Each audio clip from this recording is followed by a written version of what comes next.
दिंडोरी तालुक्यातील सरसाळे या ठिकाणी युवक सोपान युवराज वाघ राहणार सरसाळे याचा सुरू असलेल्या रस्त्यावरील मोरीच्या अर्धवट कामाच्या खड्ड्यात पडल्यानं मृत्यू झाल्याची तक्रार सोपान यांचे वडील युवराज शिवराम वाघ यांनी वणी पोलीस ठाण्यात केली। त्यानुसार वणी पोलिसांनी या कामाचा ठेकेदार प्रतीक शिंदे राहणार शिवाजीनगर दिंडोरी याच्यावर अर्धवट कामाच्या ठिकाणी खड्ड्यामध्ये पडून मृत्यूस कारणीभूत ठरल्यानं गुन्हा दाखल करण्यात आला।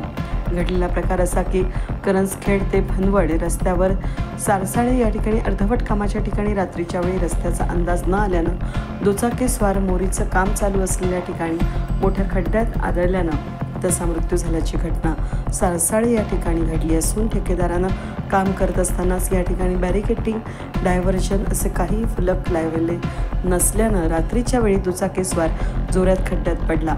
युवराज वाघ या युवकाचा मृत्यू झाला असून त्याच्या मृत्यूला रस्त्याचा चालू असलेल्या कामामुळे झाल्यानं सरसाळे येथील ग्रामस्थ एकवटले आणि पोलिसांना बोलावून संबंधित ठेकेदारावर गुन्हा दाखल करा अशी मागणी केली आहे। याबद्दल ग्रामस्थ आणि पोलीस यांच्यामध्ये बोलाबली झाली असून ग्रामस्थांनी सोपान याचा मृतदेह थेट पोलीस ठाण्यामध्ये आणला आणि जोपर्यंत ठेकेदारावर गुन्हा दाखल होत नाही तोपर्यंत मृतदेह हलवणार नसल्याच्या भूमिकेवर ग्रामस्थ ठाम राहिल्यानं वणी सहाय्यक पोलीस निरीक्षक सुनील पाटील यांनी ग्रामस्थांची समजूत काढत गुन्हा दाखल करणार असल्याचं आश्वासन दिलं। नंतर मृतदेह वणी ग्रामीण रुग्णालयात शवविच्छेदनासाठी आणण्यात आला। त्याचबरोबर पोलीस नायकांची ठेकेदाराविरुद्ध तक्रार नोंदवून घेतली।